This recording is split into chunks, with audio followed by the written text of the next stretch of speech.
si tout le monde doit à peu près me connaître là maintenant. Donc oui, j'étais candidat pour les élections législatives donc sur la 3e circonscription de la Dordogne, donc sur tout le nord, Périgord vert, un bout du Périgord blanc et un tout petit morceau du Périgord noir. Donc les découpages ont été faits assez admirablement, mais pas tout seul. C'est ma suppléante qui est là.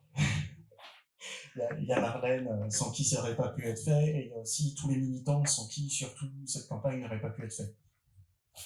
Ce que j'ai déjà dit plusieurs fois, dans tous les cas, on est parti de 8 à 9 militants en début de campagne des présidentielles pour finir à plus de 80 militants. Donc cette campagne qui s'est faite avec les bras et la sueur des militants, elle ne se serait pas faite sans eux et on n'aurait jamais été aussi loin sans eux. Donc c'est aussi pour moi un bon moyen de vous remercier d'être là pour ceux qui peuvent être là. Il y en a beaucoup qui ne peuvent pas venir puisque ce département est immense, la circonscription aussi, et pour certains c'est plus d'1h50 pour venir jusqu'ici, donc c'était pas du tout gérable. C'est un remerciement à nos 2 amis députés élus, que ce soit Pascal Martin et Sébastien Paitali, qui ne peuvent pas être là aujourd'hui, mais qui en avaient plus ou moins largement l'envie, et qui ont besoin de se reposer pendant cette courte semaine de repos avant de reprendre le combat à l'Assemblée, et avant de reprendre le combat aussi dans la rue, puisqu'il va avoir besoin clairement de se passer dans les deux. C'est un remerciement particulier à nos amis du Ribéracois qui n'ont pas pu se déplacer, et forcément important après ce qui s'est passé le 20 juin là-bas en termes de dégâts au niveau de l'orage de grêle qui a subi tout le Ribéracois et un peu plus de 14 communes tout autour, et avec une reconnaissance au niveau de l'état de catastrophe naturelle en dessous de tout, c'est-à-dire seulement les coulées de boue, pas la grêle, donc 100 km/h, des grêlons de la taille d'une balle de tennis, c'est pas suffisant. Enfin bref, on va rester sur la Macronie, mais à l'international cette fois, puisqu'en effet, cette rencontre qui s'est produite les 25 et 26 juin à Madrid, elle fait suite à une réunion qui a été notamment initiée par le POI et par nos amis grecs le 9 avril en visio, et qui venait justement en s'opposant à ce principe de guerre qui arrivait. C'était ni Poutine, ni OTAN, à bas la guerre. Et ça a été le seul mot d'ordre en fait qui a été à l'origine justement de cette journée et qui s'est poursuivi jusque dans la manifestation le lendemain. Et c'était notamment à Madrid pour pouvoir s'opposer et marquer le coup, puisque le 29 et 30 juin se tenait le sommet de l'OTAN. Donc un sommet un peu particulier, puisque accueilli les bras ouverts par le chef du gouvernement espagnol, alors que des membres du gouvernement espagnol nous avaient rejoint l'avant-veille et l'avant-avant-veille dans les manifestations pour s'opposer à l'OTAN. Donc nous sommes allés à Madrid parce que dès l'invasion de l'Ukraine par l'armée de Poutine, on a engagé le combat contre cette guerre, contre tous les gouvernements, dont le nôtre, qui participent justement de cette escalade guerrière, en consacrant toujours plus de budget militaire et moins de budget pour ce qu'on a besoin. Parce que la seule guerre qu'on a besoin de mener là, actuellement, ça va être la guerre climatique et la guerre sociale. C'est ces budgets-là dont on a besoin, et c'est ces budgets-là qui sont sacrifiés les premiers pour pouvoir arriver à satisfaire justement aux besoins militaires. Donc à Madrid, les 29 et 30 juin, le président des États-Unis, Joe Biden, a présidé un sommet de l'OTAN avec de nombreux chefs d'État, dont Macron, les chefs d'état-major des pays de l'OTAN, et Biden a demandé, et bien sûr tout le monde s'est aligné là-dessus, toujours plus d'engagement, et on parle de 2% du PIB minimum. Donc c'est sur cette opposition-là notamment que s'est fondée cette journée-là. Au-delà de ça, la veille de ce rassemblement, il y a eu ce qu'on peut appeler un massacre à Melilla, la péninsule et colonie espagnole au Maroc. Donc je vous invite à directement après aller relire les mentions qui ont été votées là-bas à l'unanimité. Je les ai réimprimées, elles sont sur le tonneau là-bas aussi. Ce tonneau sert à tout. Ça va ? Dans l'ensemble, c'est une condamnation justement de ce qui s'est passé en général, puisqu'on arrive à avoir au moins 18 migrants morts, c'est-à-dire des gens qui fuyaient la famine, qui fuyaient la misère, et qu'on a ni plus ni moins massacrés à la frontière. Dans ce cadre-là, nous avons exigé, notamment grâce au soutien de nos camarades espagnols, le libre accueil de tous les migrants, la fin du pillage de l'Afrique par les multinationales, la reconnaissance de tous les droits des travailleurs immigrés vivant en Espagne, y compris le million de travailleurs marocains, le démantèlement des infâmes clôtures de Ceuta et de Melilla, et la restitution au Maroc de toutes les enclaves coloniales. Et bien sûr, nous réclamons la justice pour les victimes de ce massacre. Au-delà de ça, en termes de mention, j'aurais vraiment dû amener une table. C'est une catastrophe d'avoir les notes qui... Ouais, le manche debout. C'est ça. Ouais, non, pour tourner les fils, sinon. Au moins ça tient. Ouais. On pas le coupeur. Alors, je vais le demander.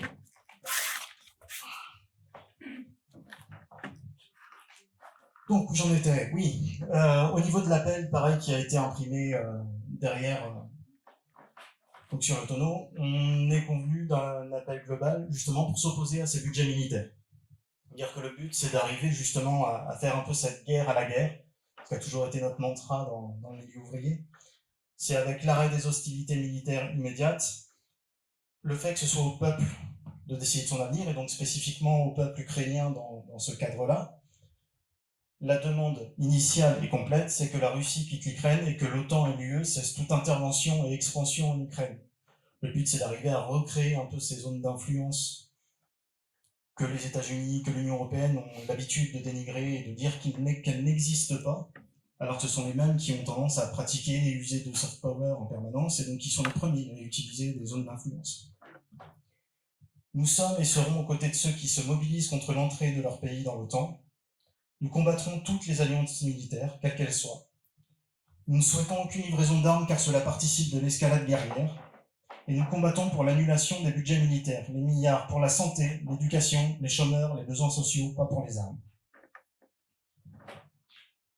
Pour faire un petit mot après sur les délégations qui étaient présentes, la délégation la plus nombreuse était la nôtre, la délégation française, puisque nous étions un petit peu plus de 20 jeunes syndicalistes, membres de l'Union populaire, de l'EFI, du POI, bien sûr, dont des anciens candidats aux élections législatives et même une élue députée suppléante, puisqu'Ophélie Sauger, donc élue suppléante de la 8e circonscription du Val d'Oise, était parmi nous. On avait aussi Philippe Juravet, co-responsable de l'espace des luttes de la France Insoumise, donc qui lui a insisté spécifiquement sur l'importance de la coordination des luttes, notamment à travers les frontières. La volonté de porter des sujets communs, puisque les retraites sont attaquées autant en Espagne qu'en France, puisqu'on a besoin, autant en Grèce qu'en France, de besoins sociaux, qu'on a autant d'attaques sur le système scolaire au Portugal qu'en France. Enfin, voilà. Les points communs et les passerelles sont largement importantes, et c'est un mot d'ordre général. C'est pas juste la France qui veut, c'est les autres pays qui, non seulement sont curieux de ce qu'on a réussi à faire avec la NUPES pendant cette élection, mais ont ce besoin d'arriver à collaborer ensemble pour arriver à combattre le néolibéralisme sous toutes ses formes. C'est aussi Bali Bagayoko, donc chef de file de la France Insoumise, qui lui a laissé sa place à un camarade du PCF pour les élections législatives, qui est militant des droits humains et des quartiers populaires, qui est élu dans sa municipalité, et qui a insisté sur le fait que la seule économie de guerre souhaitable, c'est celle de la guerre climatique. Alors bien entendu, la lutte contre le climat, chez nous, ça reste sous-entendu. Chez nos camarades grecs, ils le prennent avec un petit peu de réticence, puisque toutes les mesures antisociales qui sont prises actuellement en Grèce sont soit prises pour l'armée, puisque c'est 4,8% du PIB qui est consacré là-bas pour les militaires, soit soi-disant pour l'environnement, mais avec du joli capitalisme vert, bien avec un joli pot de peinture, mais rien derrière. Donc forcément, ils ont un petit peu d'a priori sur le sujet. Et donc on va revenir sur Ophélie Sauger, donc qui est membre du POI et du Parlement de l'Union populaire, syndicaliste, enseignante, et qui a raconté spécifiquement comment s'est passé notre épisode présidentiel et législatif à nos camarades du coup, de toute l'Union européenne, avec cette NUPES qu'on a réussi à fonder, on va dire en rapport de force encore, pour changer, mais voilà, qui s'est construit contre l'union des gauches, pour pouvoir arriver à rassembler justement toutes les forces anticapitalistes et à arriver à un véritable programme de rupture. Et donc c'est cette NUPES-là qu'on va devoir faire vivre tous ensemble. Au-delà de ça, au niveau de nos camarades, on va dire, d'autres nations, on avait forcément l'Espagne, vu que ça se passait là-bas, et qui par le biais notamment de Roberto Tornamira, et je vais écorcher les noms, je suis désolé, je ne parle pas espagnol, Juan Llorente, qui représentent respectivement donc, le Parti socialiste ouvrier espagnol et le Parti communiste espagnol, et qui ont rappelé que l'OTAN, pour le peuple espagnol, c'est l'un des héritages qu'a laissé la dictature de Franco. Donc c'est quelque chose qui est très très très marqué négativement, qui donc a ouvert les portes à l'armée américaine dès 1953, a installé 4 bases militaires américaines là-bas, à Saragosse, Torreón, Rota et Mora. Et ce sont des bases militaires qui ont été utilisées pour, ce ne sont pas mes mots, je rapporte vraiment, des guerres génocidaires, sur lesquelles on peut arriver à ne pas être d'accord forcément sur le terme de génocide en lui-même, comme l'invasion de l'Irak. Ça peut être aussi les bombardements de l'ex-Yougoslavie, qui ont aussi été coordonnés, que ce soit en Espagne ou en Grèce. Et donc, il rappelle que la guerre n'appartient pas au peuple. La guerre actuelle non plus. Ce qui est en jeu, c'est le contrôle de l'énergie et des matières premières. C'est pourquoi il refuse la guerre, et spécifiquement le membre du Parti communiste rejette même l'idée d'un pacifisme en général, puisqu'il dit qu'il faut se rappeler d'un des passages de l'Internationale, que c'est ni guerre entre les peuples, ni paix entre les classes. Le seul moyen d'obtenir la paix, c'est de faire la guerre à la guerre.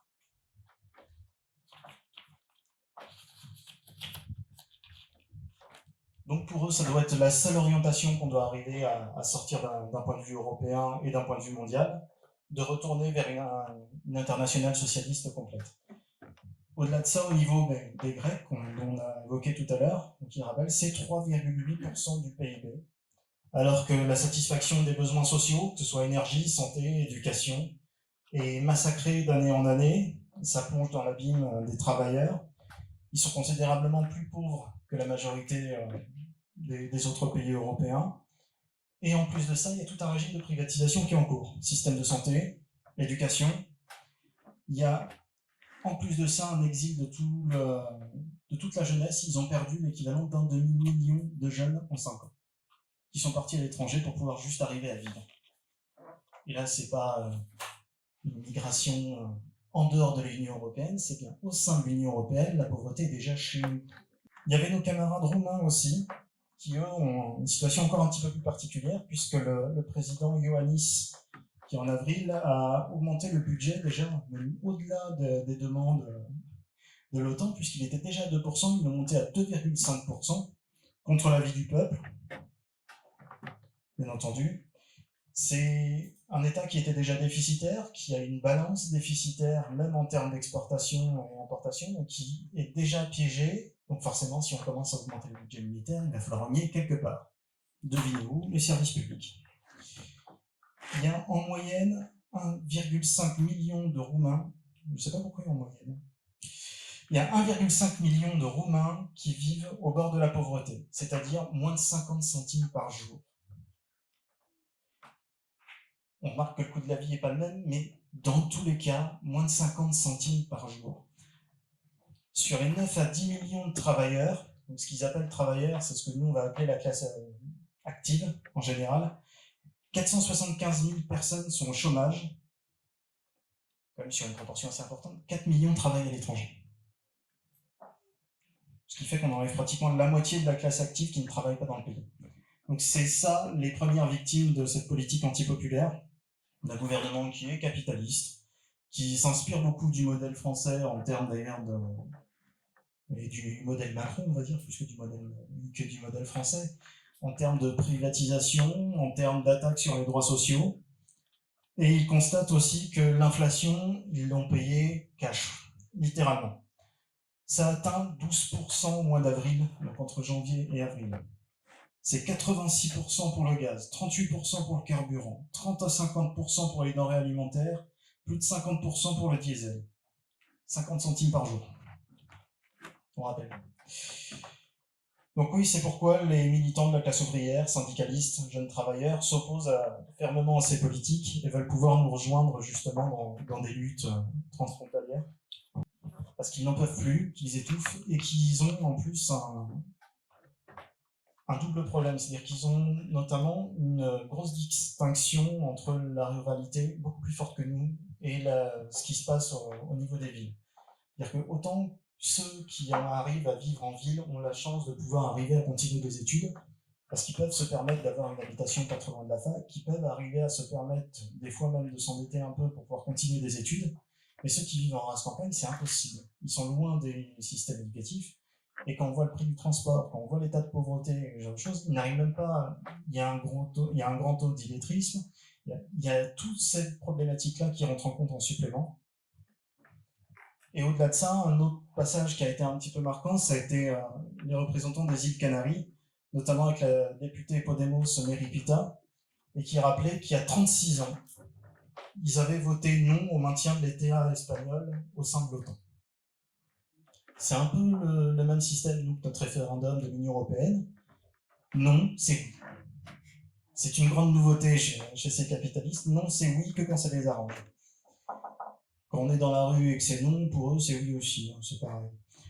Donc, ça a connu des moments forts, notamment dans les îles Canaries, avec des mobilisations qui ont empêché l'installation d'un radar militaire sur l'île de Hierro, des mobilisations contre la guerre en Irak qui ont paralysé des possibles installations de bases militaires directement sur les îles Canaries. Et ils nous ont fait tout un rappel sur Melilla, puisque eux-mêmes veulent être des bons voisins de l'Afrique et des peuples du monde. Ils ne veulent plus que les îles Canaries servent justement de frontières hermétiques. Ils veulent pouvoir accueillir les gens qui fuient la faim, la pauvreté, la maladie, les guerres. Et ils exigent le statut de neutralité totale pour les îles Canaries et un refus de l'OTAN au sein de l'Espagne, comme ce qui a déjà été voté et ce qui a été absolument maltraité par le pouvoir en place. Et c'est un petit peu toujours cette histoire perpétuelle de la lutte pour la paix. C'est quelque chose qui est commun dans le mouvement ouvrier. La solidarité de classe doit toujours primer sur la solidarité nationale. C'est la base de l'internationalisme. Les guerres ne font que le jeu du capital. Et dès 1891, l'internationale socialiste invitait déjà, à l'époque, tous les travailleurs à protester par une agitation incessante contre toutes les tentatives de guerre. Pour s'opposer même à la guerre, il faut pouvoir faire la guerre à la guerre. Et dans cette histoire du mouvement ouvrier, il y a une icône, notamment française, qui nous revient rapidement, c'est Jaurès, qui, pendant les 10 dernières années de sa vie, a été très préoccupé, inquiet justement de la montée des nationalismes, surtout pendant toutes les guerres balkaniques, pendant les années 1912-1913. Et il avait notamment rédigé une proposition de loi consacrée à une armée nouvelle, sur laquelle il préconisait une défense nationale, donc fondée sur une préparation militaire de l'ensemble de la nation, et qui s'opposait comme ça à la stratégie militaire de l'armée de garnison, une armée de métier, une armée qui était faite du coup pour attaquer et pour pouvoir faire la guerre et pas pour pouvoir se défendre. Il avait déjà justement cette clairvoyance, on va dire, pendant les 10 années qui ont précédé la Première Guerre mondiale. Donc pour en revenir sur l'année 1914 qui a suivi tout ça, ça a semblé relancer des espoirs de paix. La guerre dans les Balkans a été finie, les élections en France ont été un succès pour les socialistes. Même si l'attentat de Sarajevo a relancé justement les tensions entre toutes ces grandes puissances, Jaurès espérait quand même que ça puisse arriver à infléchir la guerre dans le bon sens, c'est-à-dire vers la paix. Et c'est ce qui l'a fait haïr des nationalistes. Et c'est notamment, et là on va revenir à chaque fois, le problème des médias. C'est la presse qui a condamné Jaurès. Et notamment, on va en citer quelques-uns, à chaque fois, ce sont non seulement la presse qui est au bord des possédants, mais surtout la presse nationaliste. Et si on veut reciter spécifiquement quelqu'un que M. Macron aime bien citer en petit comité, on va reciter Maurras. Dites-moi, à la veille d'une guerre, le général qui commanderait de coller au mur le citoyen Jaurès et de lui mettre à bout portant le plomb qui lui manque dans la cervelle, pensez-vous que ce général n'aurait pas fait son plus élémentaire devoir 12 jours avant son assassinat. Ils ont tué Jaurès une première fois, ils l'ont tué une deuxième fois en condamnant non seulement sa veuve aux dépens, et en jugeant que son assassin, finalement, avait rendu service à la France en assassinant Jaurès. C'est ça aussi l'histoire du mouvement ouvrier. Au-delà de ça, je crois qu'on a pitié de moi. Au-delà de ça, le sommet de l'OTAN qui s'est passé cette année entraîne donc cette augmentation des budgets militaires en pleine crise d'inflation. Et donc, c'est ce qu'on disait, c'est une diminution des budgets pour les autres dépenses. Et ce sont toutes les économies qui ont été annoncées par Macron, de manière plus ou moins déguisée pendant la campagne électorale. Et d'autant plus qu'on se rappelle justement des promesses qui ont été faites au sein de l'Union européenne. Si vous voulez respecter le pacte de stabilité, si vous voulez réduire les dépenses générales, qu'en plus vous voulez augmenter le budget de la défense, il va forcément y avoir des sacrifices quelque part. Alors qu'est-ce qu'ils vont nous faire ? Est-ce qu'ils vont nous augmenter les recettes? Ils ne veulent pas augmenter les impôts, puisque les impôts, c'est le mal absolu selon le néolibéralisme. Alors, la seule compréhension qu'il faudrait avoir, c'est qu'est-ce qu'on fait des impôts? À quoi ils servent les impôts? C'est le seul intérêt, c'est la seule chose qui permet le consentement à l'impôt. Donc ça va être quoi? De nouvelles taxes? Ils vont nous ressortir la TVA sociale du placard. Comme ça, c'est pas une augmentation de TVA, c'est une nouvelle TVA. Ils arriveront à se le dire comme ce qu'ils voudront. Ou ça va être une diminution de ce qu'ils appellent les dépenses. Donc là, apparemment, ils ont déjà commencé à vouloir s'y attaquer, notamment en voulant réformer la retraite, puisque M. Roux de Bézieux, le président du MEDEF, a dit que c'était indispensable de réformer les retraites, puisqu'on a besoin d'investir dans la défense. Au moins, ça a le don d'être clair. La guerre sert d'excuse aux bourgeois pour s'attaquer à nos conquis sociaux, en France comme ailleurs. Et on va revenir à chaque fois sur la même chose. C'est le poids des médias qui nous met là-dedans. Ils nous ont pourtant repeint l'OTAN comme un organisme de paix absolu, que tous les contradicteurs de l'OTAN sont des amis de Poutine. Donc, bienvenue chez les amis de Poutine. On se souviendra de ce que les journaux avaient fait justement en 1914 en désignant Jaurès, mais on pourrait se souvenir aussi de ce qui se passe en général dans toutes les situations de guerre et dans toutes ces situations. Et ça ne touche pas que la France. C'est-à-dire que c'est aussi ce qui se passe chez nos camarades espagnols, où les camarades de Podemos, qui pourtant font partie du gouvernement, sont repeints en amis de Poutine, de Chavez et de Cuba. Si ça vous rappelle quelque chose, c'est normal. Au moins, ils se donnent le mot d'ordre. Mais c'est vraiment cette problématique-là. Et c'est cette importance-là qu'on a de posséder nos propres médias. Information ouvrière qui est une presse écrite, mais c'est aussi, si on veut aller dans des web télé indépendantes, on peut avoir le média, Blast et Lucide, pour ne citer que, et j'en passe forcément. Dans les presses écrites, il y a la presse qui est du coup possédée par un parti, donc oui, nous, Information ouvrière. On peut penser à l'Humanité au niveau du Parti communiste. La différence, c'est qu'Information ouvrière n'a jamais lâché LFI depuis 2017. Bon, moi, c'est un certain continuum. Mais c'est cette presse indépendante aussi qui peut s'apparenter notamment avec une presse écrite plus en ligne, avec Mediapart et ce genre de choses. C'est cette presse-là qui va être essentielle et importante puisqu'on va impérativement avoir besoin d'avoir un autre son de cloche. Et notamment si on remet un petit peu en contraste justement l'OTAN, organisme de paix, et l'OTAN, fauteur de guerre, comme ça l'a toujours été, il suffit juste de regarder un petit peu en arrière. Si on prend au niveau de la guerre froide, là où l'OTAN a été créée, il ne faut pas oublier que c'est ce qui a permis notamment d'arriver à encourager certaines organisations, notamment pour citer quelle, l'organisation italienne Gladio, le GLEB, qui était en grande partie responsable de tensions en Italie, avec des nostalgiques de la monarchie, attentats, terreur, assassinats. C'est les mêmes réseaux qui ont soutenu les régimes de Franco en Espagne, de Salazar au Portugal, des colonels en Grèce. Et si on va un petit peu plus loin dans ces époques-là, on va avoir tout l'épisode au Chili, dont Jean-François devrait pouvoir nous parler tout à l'heure. Et c'est assez intéressant et assez impressionnant ce qu'ils ont réussi à faire au Chili, puisque ça a servi de laboratoire du néolibéralisme. Alors, ils ont réussi à privatiser, justement. En fait, ça sert de laboratoire. Vous voulez voir ce qui va se passer dans 15 ans, vous allez au Chili. Bon, l'avantage, c'est qu'il faut une constituante. On va peut-être essayer d'y arriver avant. Mais c'est exactement ces procédés-là et ces modèles-là qui ont permis ce genre de choses. C'est la guerre en Irak. C'est les bombardements en ex-Yougoslavie. C'est l'OTAN qui continue de soutenir l'Union africaine, qui participe en Éthiopie, Somalie, dans des conflits armés permanents.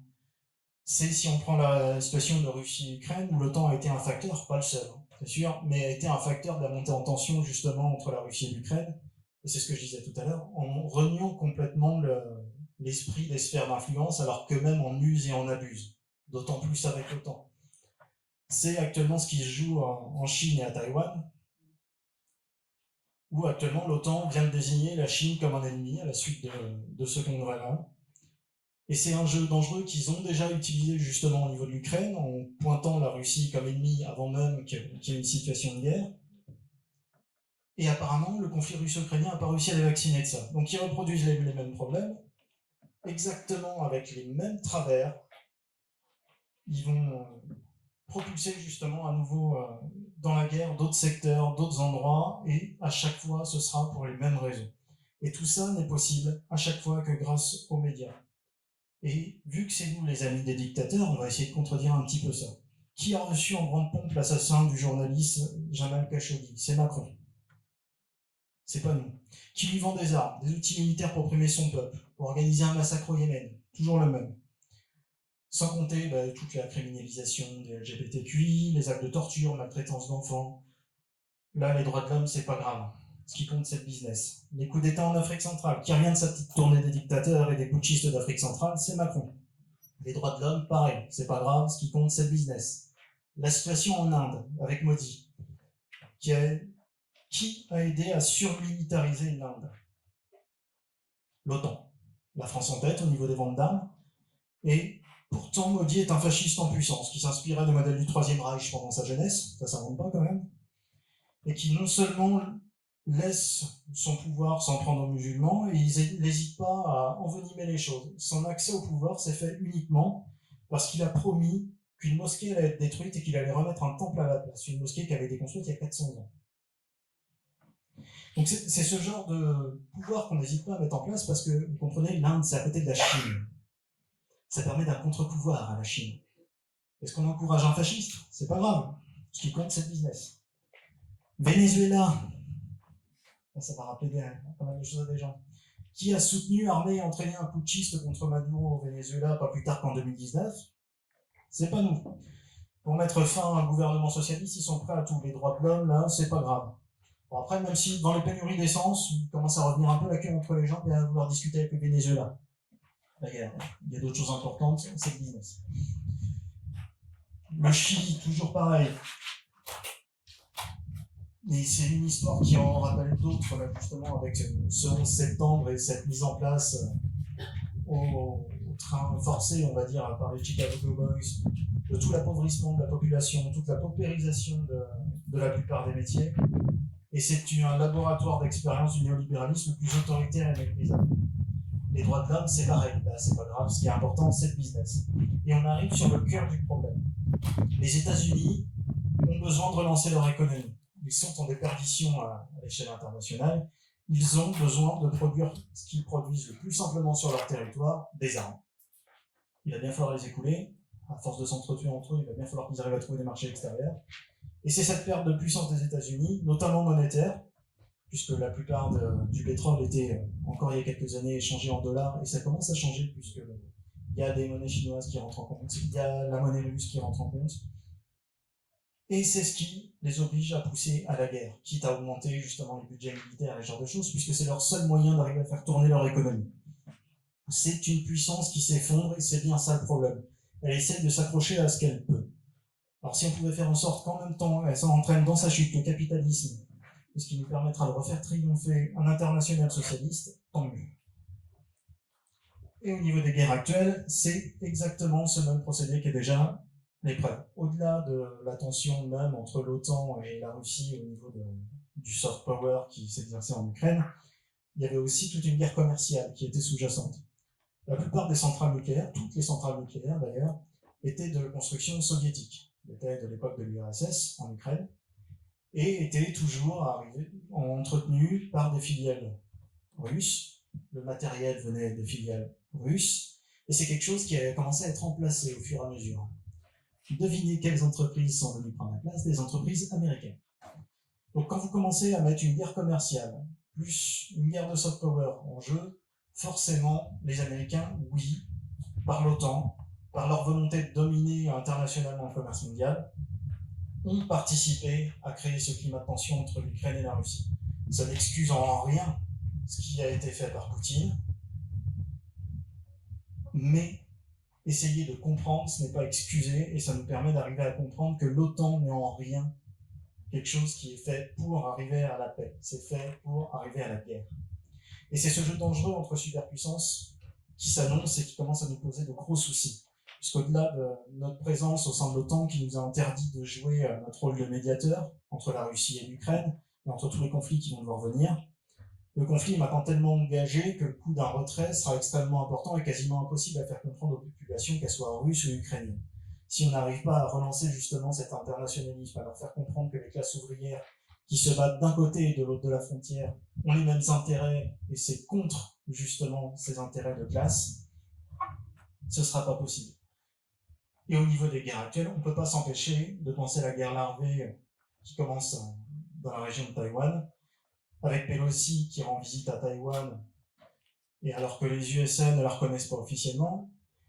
Nous ne voulons pas d'une nouvelle guerre. Si cela ne suffit pas aux va-t-en-guerre américains, aux Hawks, les aigles, comme ils aiment s'appeler. Ils ont quelques complexes de supériorité là-dessus. Alors il faudra s'opposer fermement à les suivre et donc quitter au plus vite cette OTAN. Les classes ouvrières n'ont rien à gagner dans ces guerres et dans aucune des guerres. Et si on reprend Taïwan, c'est pareil. On va reprendre les médias, défendre le fait que Taïwan fait partie de la Chine, se faire repeindre en dangereux antidémocratique. Sauf que ce qu'il ne faut pas oublier, c'est que c'est aussi la position officielle de la France. Donc si nous sommes antidémocratiques, Macron aussi. Donc il est grand temps de revenir aux bases de l'internationale socialiste. Il n'y aura pas de paix entre les peuples sans guerre entre les classes. Et on peut reprendre toujours les mêmes maximes. C'est même la même chose après le décès de Jaurès, qu'Anatole France a dit, on croit mourir par la patrie, on meurt pour des industriels. On revient exactement à la même chose. Et on va même en rajouter. Puisque Marx disait que le capitalisme use les deux seuls producteurs de richesse, l'homme et la nature. La seule guerre que nous avons à mener, la seule guerre qui est bénéfique à la classe ouvrière, et celle qui doit faire front commun entre nous tous, c'est une guerre environnementale, afin de conserver le seul milieu compatible avec la vie humaine. Et merci.